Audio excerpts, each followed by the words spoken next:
नमस्कार दोस्तों, मेरे YouTube channel all in one study 2020 में आप सभी लोगों का स्वागत है। आज हम वापस बात करने वाले हैं संस्कृत क्लास 10th द्वितीय पाठः, जिसका नाम है न्योगरात वृक्षः। इस पाठ के बारे में हम डिस्कस करेंगे। इस पाठ में आपका सबसे पहला गद्यांश जो आता है बहुत इम्पोर्टेंट है, क्योंकि सन 2020 के एग्ज़ाम में पूछा गया था। हो सकता है ये 2021 में भी पूछा जाए, तो इसलिए आप इस गद्यांश को बहुत अच्छे से याद करें। तो सबसे फर्स्ट गद्यांश आपका आता है, स्क्रीन पे देखिएगा। ये पहला जो गद्यांश लिखा हुआ है, इससे रिलेटेड क्या क्या क्वेश्चंस पूछता है, तो मैं आपको पूरा डिटेल्स बताऊंगा और उनका अर्थ भी साथ साथ समझाऊंगा। जैसे कि ये गद्यांश आपने पढ़ लिया होगा, नहीं पढ़ा तो आप पढ़ लें, क्योंकि अगर मैं आपको पढ़ के सुनाऊं और अगर अर्थ भी उसका साथ में करूंगा तो टाइम ज़्यादा लगेगा, यानी वीडियो ज़्यादा लंबा होगा। लेकिन इससे रिलेटेड जो क्वेश्चन आएंगे उसका मैं हिंदी अर्थ जरूर आपको करके बताऊंगा, और तभी आंसर ढूंढ के हम बता पाएंगे। तो देखिएगा, पहला क्वेश्चन आता है हमारा, ग्रामे का आसित। ग्रामे का आसित, इसका हिंदी अर्थ होता है गांव में क्या था। तो अगर हम फर्स्ट लाइन पढ़ें तो इसमें लिखा है कश्मिच ग्रामे एका प्राचीना विशाला च न्योगरात वृक्षा आसित। इसका मतलब ये होता है किसी गांव में एक विशाल न्योगरात वृक्ष मतलब बरगद का पेड़ था। और हमारा क्वेश्चन क्या पूछा गया है, ग्रामे कहा आसित, यानी गांव में क्या था। तो क्या था, एक वृक्ष था, और वृक्ष था तो क्या था, काय का वृक्ष था, वो न्योगरात वृक्ष है, यानी बरगद का पेड़ था। तो हम इसका आंसर क्या लिखेंगे, न्योगरात वृक्षा। जैसे लिखा है कश्मित ग्रामे एका प्राचीन विशाल न्योगरात वृक्ष, तो हम क्या लिख देंगे, न्योगरात वृक्ष हमारा पहला क्वेश्चन का आंसर हो गया। क्लियर है। सेकंड क्वेश्चन हमारा आता है, न्योगरात वृक्षः कुत्र आसित, यानी इसका जस्ट विपरीत पूछा, न्योगरात वृक्षः कुत्र आसित। इसका मतलब ये होता है बरगद का पेड़ कहाँ था। न्योगरात वृक्ष मतलब बरगद का पेड़, तो कहाँ था, एक गांव में था। तो एक गांव में था, इसका आंसर क्या लिखेंगे, पहले ही क्वेश्चन सबसे पहली लाइन में लिखा रहा है, देखिएगा आप, कश्मीचित ग्रामे, यानी किसी गांव में। बस इतना सा आंसर आपको लिखना है। ठीक है। थर्ड क्वेश्चन आता है हमारा, के मार्ग यासम परिहरंती इस्म। इसका मतलब होता है कौन मार्ग में विश्राम करता था। कौन मार्ग में, मार्ग मतलब रास्ते में विश्राम करता था। ठीक है। तो इसका आंसर होता है पथिका। पथिका मतलब होता है राहगीर। राहगीर मतलब जो रास्ते से गुजरता है उसको हम क्या बोलते हैं, राहगीर, है ना। और अगर आप चाहें तो इसका आंसर अपनी बुक में भी मिलेगा। जैसे कि आपका ये लिखा रहा फर्स्ट लाइन है ना, उसके बाद में आप सेकंड लाइन देखिए, सेकंड लाइन के बीच में देखिएगा, यहाँ पर देखिएगा, पथिका तस्य वृक्षस्य छायायाम लिखा रहा, पथिका तस्य वृक्षस्य छायायाम पातेयम भक्षित्वा मार्गयासम परिहन्ति स्म। मतलब जो राहगीर होता है वो अपनी थकान मिटाने के लिए वृक्ष की छाँव में बैठ जाता है, मतलब वृक्ष छाँव में विश्राम करने लगता है। तो जो क्वेश्चन हमसे पूछा गया था, है ना, क्या पूछा गया था हमसे, के मार्गयासम परिहन्ति स्म, यानी कौन मार्ग में विश्राम करता है। तो हम क्या बोलेंगे, पथिका। तो इसका आंसर क्या जाएगा हमारा, पथिका। ठीक है। चलो नेक्स्ट क्वेश्चन आता है हमारा, पशवः छायार्थम कुत्र आश्रयन्ति। तो ध्यान देना, इसके अथवा मैंने एक क्वेश्चन और लिखा है, यानी ये क्वेश्चन परीक्षा में इस टाइप से पूछा जा सकता है, पशवः छायार्थम किम आश्रयन्ति स्म, यानी इस टाइप से हमारा क्वेश्चन दो प्रकार से पूछा जा सकता है। तो इसका अर्थ मैं बताऊं पहले वाले का, कि पशुआ छायार्थम कुत्र आश्रयन्ति। इसका मतलब पशु छाया का कहाँ आश्रय लेते थे, मतलब जो पशु होता है वो छाया कहाँ आश्रय लेते थे, मतलब जो छाया है कहाँ पर लेते थे। ठीक है।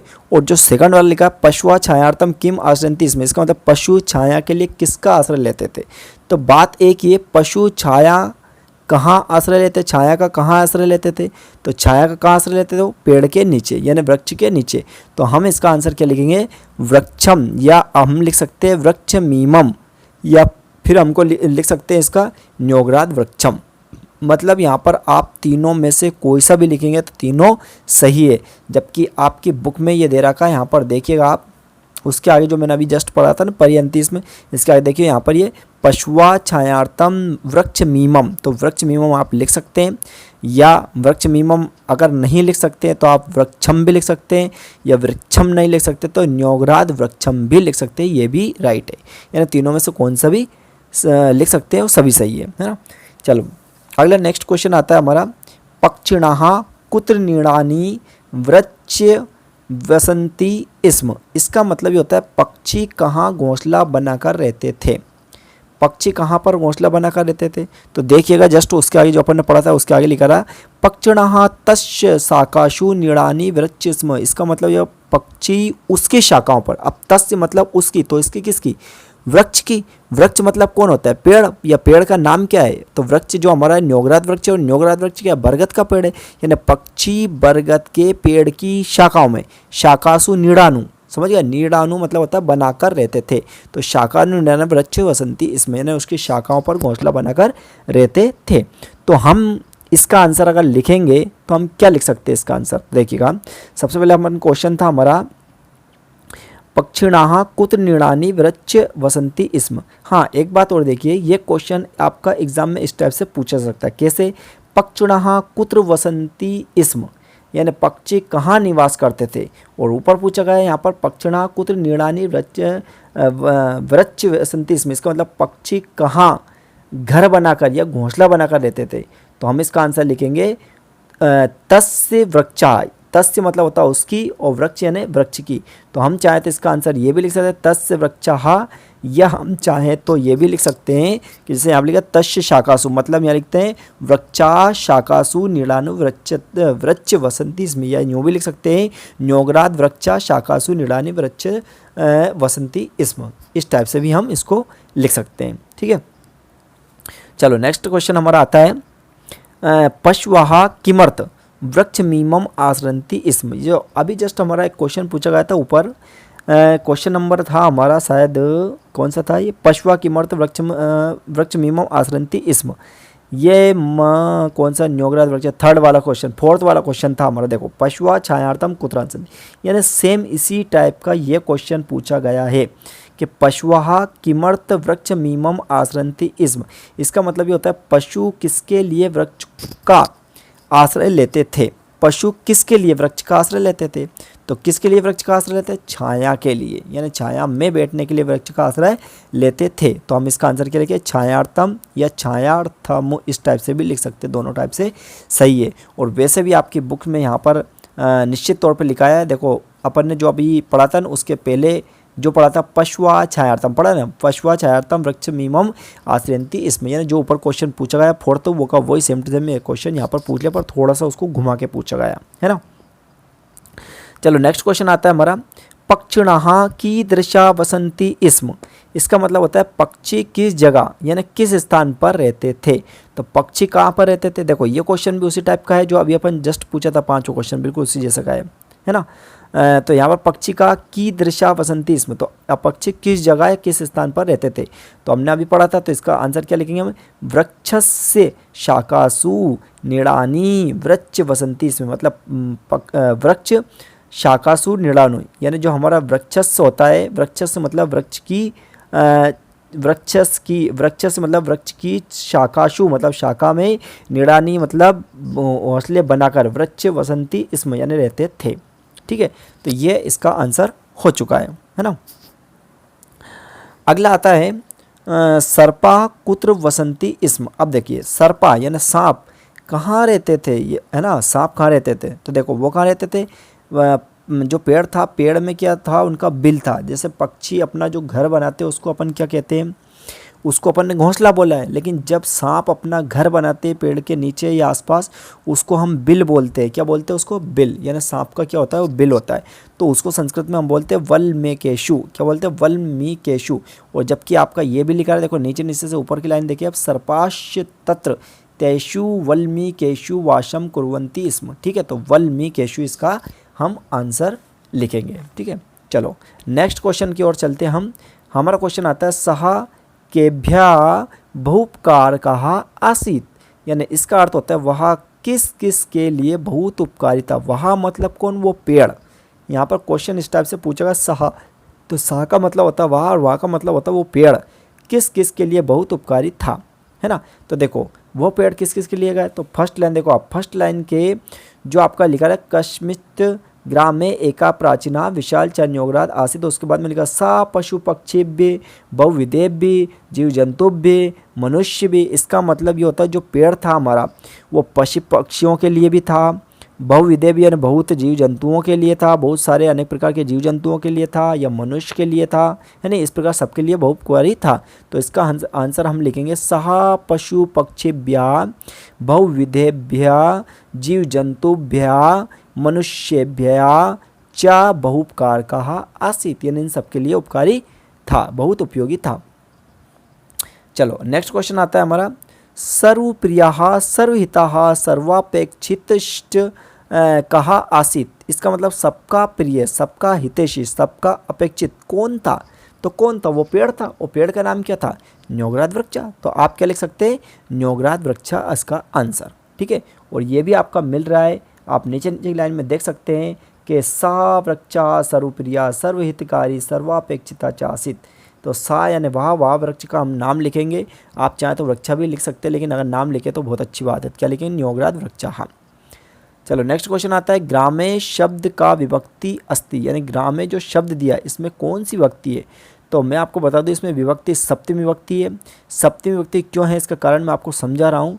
वैसे जब हम विभक्ति पढ़ेंगे तो और ज़्यादा क्लियर होगा, लेकिन फिर भी आपको बता रहा हूँ। इसके पिछले जो चैप्टर था, फर्स्ट चैप्टर, उसमें भी आया था कोई एक विभक्ति वाला। तो मैंने आपको उसमें तरीका बताया था कि जहाँ पर अस्य शब्द आता है वो षष्ठी विभक्ति होती है।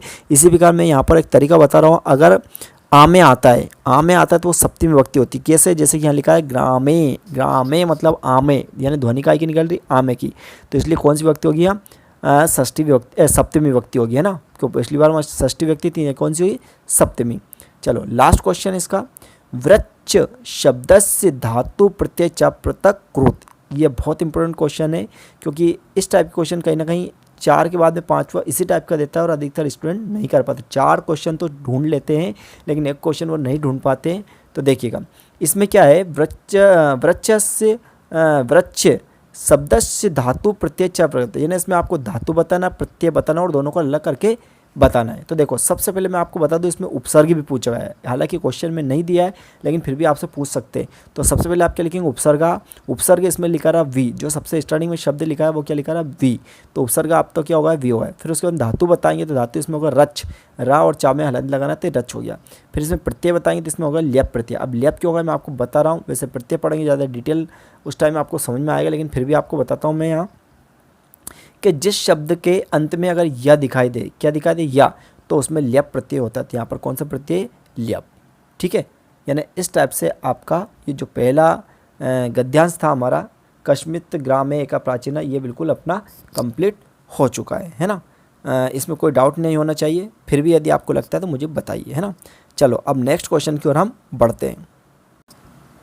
देखिए हमारा अगला गद्यांश जो आया है वो लिखा रहा काकस्य रत्नम श्रुत्वा वृक्षस्य। तो ये पूरा आपका गद्यांश स्क्रीन पे लिखा हुआ है, इसको आप पढ़ ले। मैं डायरेक्टली आपको क्वेश्चंस और उसका अर्थ सहित मैं आपको समझाऊंगा, क्योंकि इसको पढ़ने के बाद में आप ये समझ पाएंगे। लेकिन अगर आपको पढ़ के बताता हूँ, अर्थ पूरा करता हूँ, तो टाइम ज़्यादा होता है, यानी वीडियो लंबा जाता है। तो इसके लिए मैं आपको जो भी क्वेश्चन इससे रिलेटेड आएंगे उसका अर्थ निश्चित बताऊँगा, टेंशन ना करें, है ना। तो देखिएगा इसका पहला क्वेश्चन हमारे सामने आता है, कस्य रटनम श्रुत्वा सर्वे प्राणिनः समायातः। इसका अर्थ होता है किसके रटन को सुनकर सभी प्राणी आ गए।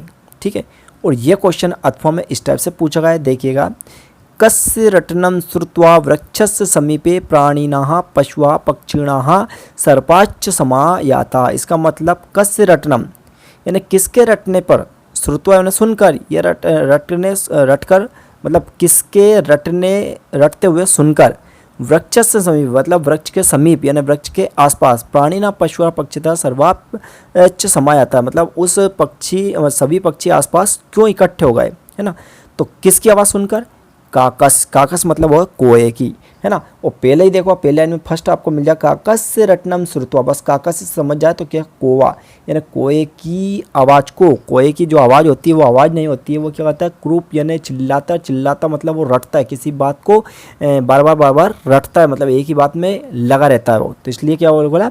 काकस इसका आंसर आया। तो ये पहला क्वेश्चन आपका कंप्लीट होगा। ठीक है, सेकंड क्वेश्चन देखिए आपका, काकस्य किम श्रुत्वा सर्वे प्राणिनः समायाता।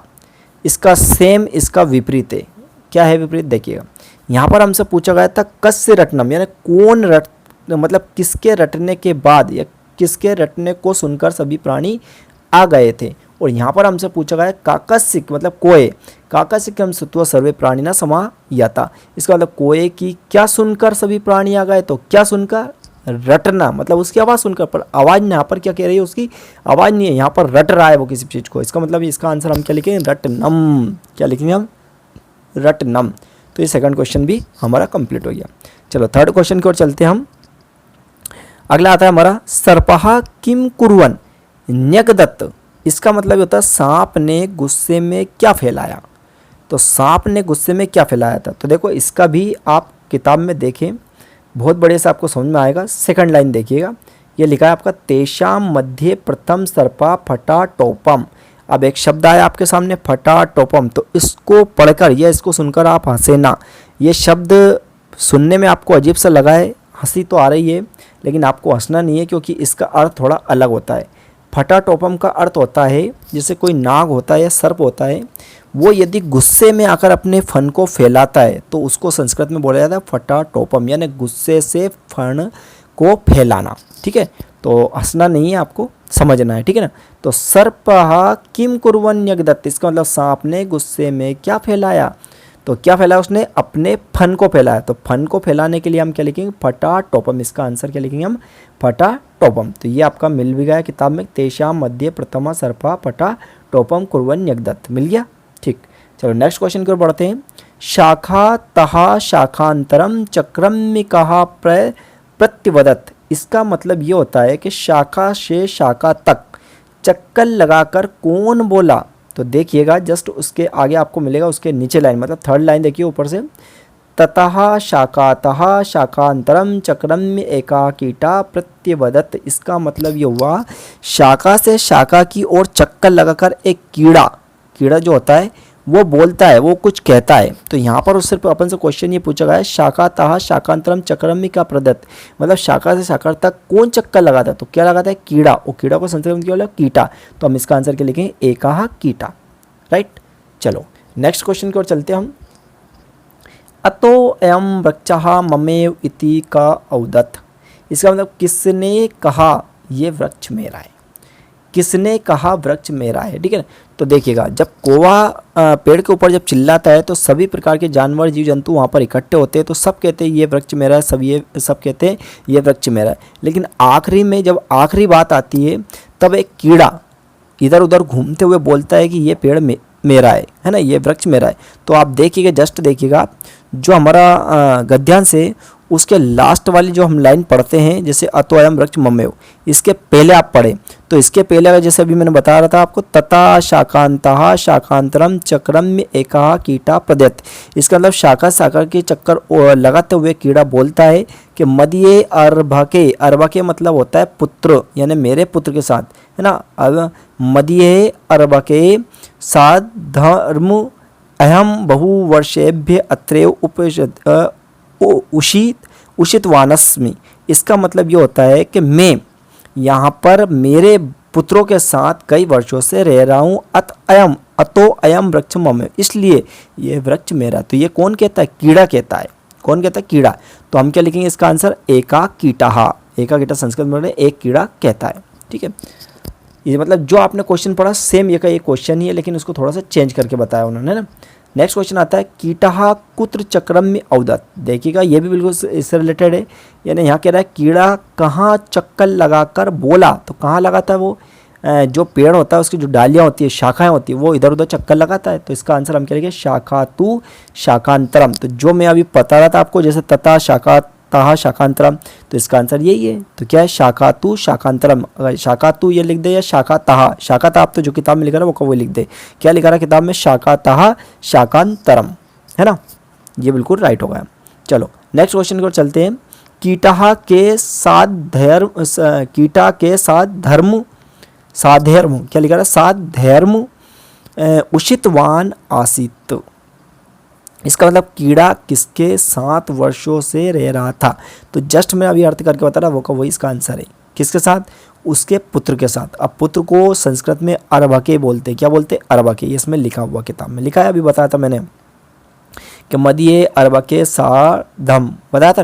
तो ये कि ये चीज़ें हल्वी करी, तो हम क्या लिखेंगे इसका आंसर में यहाँ पे अर्भके।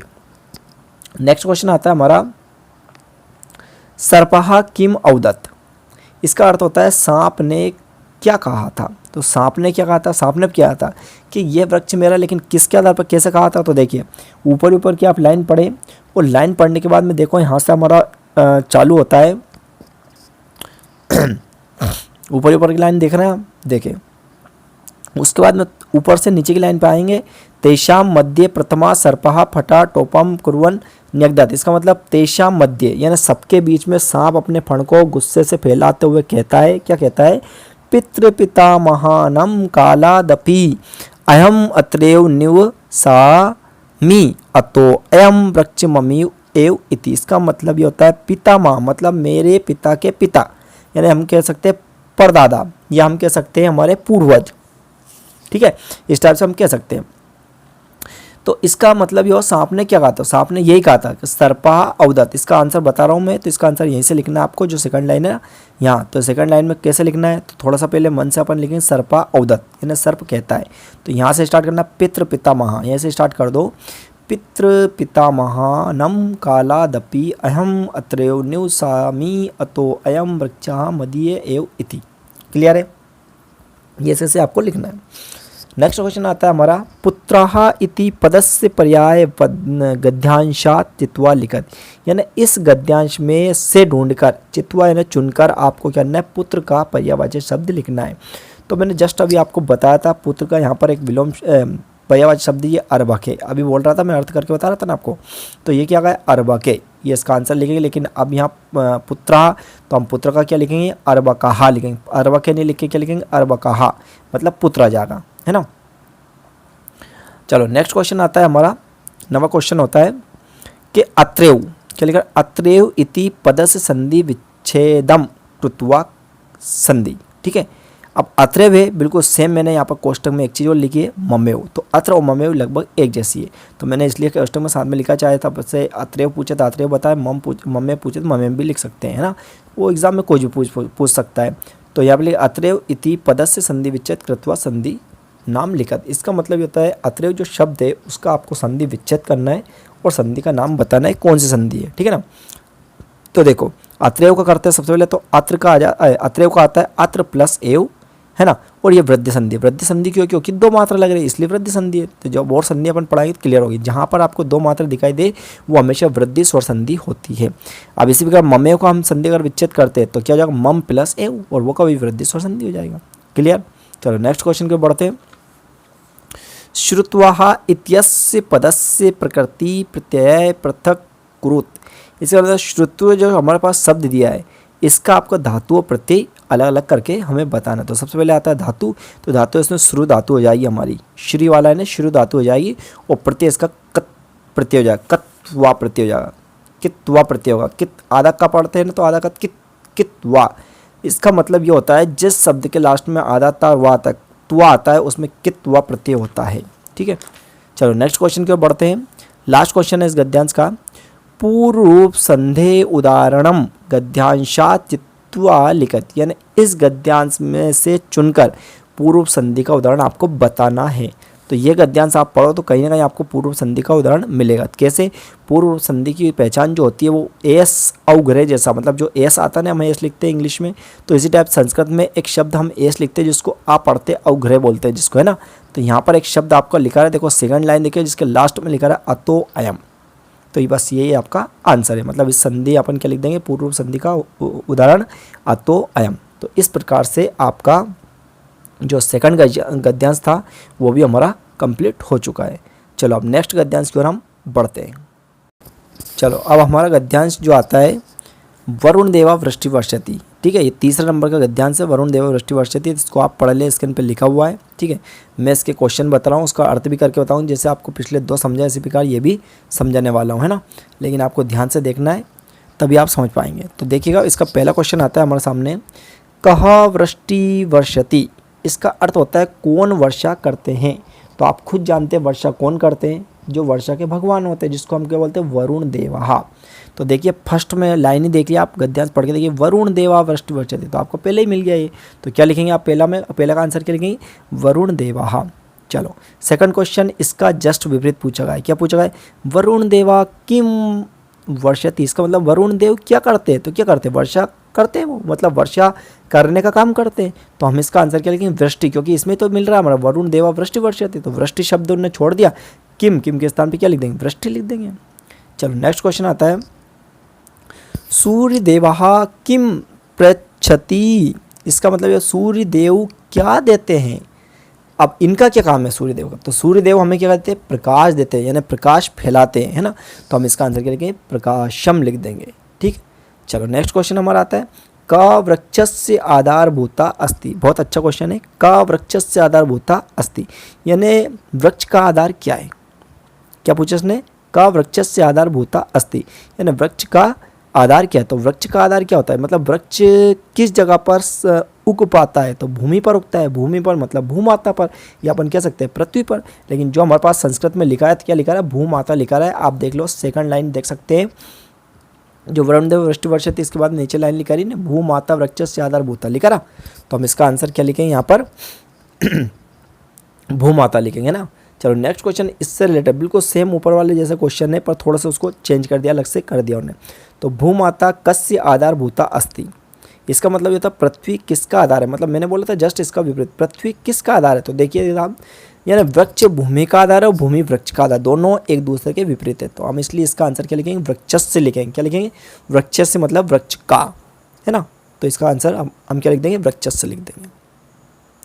नेक्स्ट क्वेश्चन आता है कहा अनिलम ददाती, इसका मतलब होता है कौन हवा देता है। और इसके अथवा में क्वेश्चन ये भी है, अनिलम कहा ददाती, इसका मतलब हवा कौन देता है। देखो दोनों में क्या अंतर है, जैसे पहले में दे दिया उन्हें कहा, और आखिर जो अथवा वाला क्वेश्चन दिया उसमें का को बीच में फंसा दिया। तो कोई टेंशन नहीं करना आपको, क्योंकि मैं सब प्रकार से आपको बताऊंगा। यदि आप मेरे चैनल पर जुड़े हैं तो मैं आपको विश्वास दिला रहा हूँ कि आप 90 से ऊपर लाएंगे, इस बात की गारंटी। संस्कृत में हम 90 से ऊपर ला सकते हैं, बल्कि और 100 ऑफ 100 भी ला सकते हैं, लेकिन 90 की तो मैं गारंटी दे रहा हूँ, अगर आप हमेशा मेरे ये चैनल पर जुड़े रहेंगे तो, है ना। और यदि आपको मेरा ये चैनल अच्छा लगता है या मेरे वीडियो पसंद आते हैं, तो आप ज़्यादा से ज़्यादा अपने दोस्तों को जरूर शेयर करना ना भूलें, क्योंकि आपका खुद का भला भी होता है, तो आपके दोस्तों का भी भला करना सीखें, तभी आपका ज़रूरत से ज़्यादा भला होगा, है ना। तो देखिए ये हमारे पास क्वेश्चन है, कौन हवा देता है या हवा कौन देता है, ठीक है, आगे पीछे करके पूछा है। तो अपन ने अभी जस्ट देखा था यहाँ, जो पहले ये फर्स्ट लाइन में मिल रहा था, मतलब वरुण देव वृष्टि वर्षति, मतलब वरुण देवत वर्षा करते हैं, सूर्य देव प्रकाश, मतलब सूर्य भगवान जो होते हैं प्रकाश देते हैं, और फिर भूमाता ये करते हैं ना। तो इसी प्रकार आगे लिखा है वायु अनिलम ददाती, यानी वायु जो यहाँ पर जो क्वेश्चन का अनिलम ददाती, मतलब कौन हवा देता है, कौन देता है, वायु देवा। वायु देवा मतलब वायु को जो देते हैं वो क्या हो, वायु के भगवान। तो हम क्या बोलते हैं उसको, वायु देवा, है ना, यानी वायु देवता। तो इसका आंसर हम क्या लिखेंगे, वायु देवा। अगला क्वेश्चन आता है कि परोपकारिणः, इसका मतलब कौन कौन परोपकारी है। तो ध्यान देना आप, तो जो हमारा फर्स्ट लाइन थी उसमें सभी का नाम उन्होंने बताया, वो सभी परोपकारी है। कैसे पहला नाम आता है वरुण देवा, ये भी परोपकारी है, क्योंकि देखो ये इंसान के लिए या पेड़ पौधों के लिए सबके लिए लाभकारी होते हैं। सूर्य देवा, भूमाता, फिर वायु देवा, मतलब आपको ये चार ही नाम आपको लिखना है। क्या क्या लिखना है, वरुण देवा मतलब वरुण भगवान, सूर्य देवा मतलब सूर्य भगवान, भूमाता मतलब भूमि माता पृथ्वी माता, और वायु देवश्च मतलब वायु देवता। ये चार ही आपको नाम लिख देना, और चाहे तो आगे लिख सकते हैं वायु देवश्च परोपकारिणः। अगर आपको ऐसा नहीं आता है तो डायरेक्टली आप ऐसा भी लिख सकते हैं कि वरुण देवा, सूर्य देवा, भूमाता और वायु देवा, ये सब लिख सकते हैं, चलेगा, कोई दिक्कत नहीं, राइट है ना। नेक्स्ट क्वेश्चन आता है हमारा, नाशितुम इति पदस्य प्रकृति धातु प्रत्यय पृथक कृत, यानी जो नाशितुम जो शब्द दिया है इसमें धातु प्रत्यय आपको अलग करके बताना है। तो सबसे पहले लिखता हूँ मैं धातु, धातु इसमें क्या, नाश धातु, नाश मतलब बड़ा ना और शशा में हलंत लगाना आपको। और इसमें प्रत्यय कौन सा, तुमन प्रत्यय। तो तुमन कैसा होता है, क्यों होता है, जब अपन पढ़ेंगे डिटेल बताएंगे, लेकिन फिलहाल मैं आपको समझा रहा हूँ मैं कि जिस शब्द के अंत में तुम आता है क्या आता है, जिस शब्द के अंत में अगर तुम आता है तो उसमें क्या होता है, तुमन प्रत्यय होता है, ठीक है। थोड़ा सा मेरा गले में प्रॉब्लम हो गई, कोई टेंशन नहीं है, आपको टेंशन लेने की जरूरत नहीं, मुझे टेंशन लेने की जरूरत है, ठीक है ना। तो देखिएगा अगला नेक्स्ट क्वेश्चन हमारा आता है तथापि, और ओब्लिक करके मैंने लिखा कदापि। हो सकता है परीक्षा में आपसे तथा भी पूछ लिया जाए, हो सकता है कदा भी पूछे, कुछ भी पूछे, वो तो एग्जाम नहीं रहेगा। लेकिन मैं इतना विश्वास दिला रहा हूँ कि जो मैं बताऊँगा लगभग इससे बाहर आपका कहीं नहीं जाएगा। तो तथापि कदापि पद संधि विच्छेद दम कृत्वा च नाम लिखत, इन दोनों का आपको संधि विच्छेद करना है और संधि का नाम लिखना है, ठीक है ना। तो देखिएगा, सबसे पहले तथापि का बताओ। तथापि का संधि विच्छेद होगा तथा प्लस अपि, और कदापि का क्या होगा इसी प्रकार, कदा प्लस अपि। अब ये दोनों कौन संधि, तो दोनों आपकी दीर्घ संधि क्यों है, क्यों जिसमें आ की बड़ा आ की ध्वनि निकलती है बीच में, जैसे कतापि या तथापि, तो ये कौन सी दीर्घ संधि है। तो इस टाइप से आपका एक गद्यांश भी कंप्लीट हो चुका है। अब क्योंकि ये वीडियो ज़्यादा लंबा होगा मेरे ख्याल से, तो इसलिए इस वीडियो में मैंने तीनों गद्यांश कंप्लीट करवाए।